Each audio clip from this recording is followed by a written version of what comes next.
YCP అధికార ప్రతినిధి anchor శ్యామలాకి Janasena నేత కిరణ్ రాయల్ కౌంటర్ ఇచ్చారు. బెట్టింగ్ యాప్స్ ప్రమోషన్ విషయంలో వైసీపీ అధికార ప్రతినిధి శ్యామల సహా 11 మంది యూట్యూబర్లపై పంజగుట్ట పోలీసులు కేసులు నమోదు చేశారు.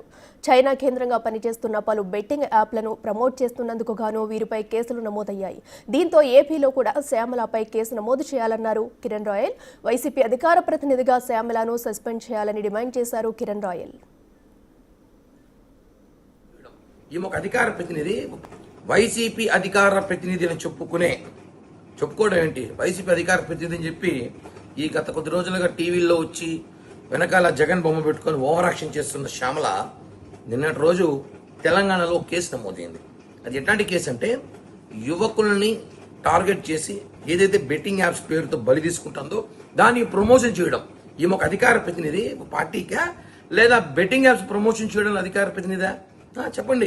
ప్రతి ఒక్కడి వ్యక్తిగత విషయాలు, ప్రతి ఒక్కడి వ్యక్తిగత జీవితాలు ఈమె వేలు పెడుతుంది. వాళ్ళని నరికేయాలి, వాళ్ళని తాట తీయాలి, తొక్కి పెట్టాలంటుంది. ఇప్పుడు ఈమెను ఏం చేయాలి చెప్పాలి. వైసీపీ పేటీఎం గానే చెప్పాలి ఇప్పుడు. ఎందుకంటే బెట్టింగ్ యాప్స్ ఎంతమంది నేరం తెలుసు, ఎంతమంది బలైపోతారో తెలుసు. నేను ఇప్పుడు ఒకటి అడుగుతున్నా వైఎస్ఆర్ కాంగ్రెస్ పార్టీ వాళ్ళని, ఈమెని వెంటనే శ్యామలని సస్పెండ్ చేయండి. అధికార ప్రతినిధిగా ఉండే అర్హత హోదా లేదు కాబట్టి సస్పెండ్ చేయండి. ఏమని సస్పెండ్ చేసి మాట్లాడండి. అంతేగాని ప్రతి ఒక్కరి విషయాలు మాట్లాడడం కాదు కదా.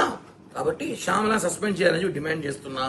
అదేవిధంగా ఏదైతే ఏపీలో కూడా బెట్టింగ్ యాప్స్ ద్వారా చాలా మంది యువతులు బలయ్యారో అవన్నిటి కూడా పరిశీలించి ఈమె మీద కేసు నమోదు చేసి మర్డర్ కేసు పెట్టాలి.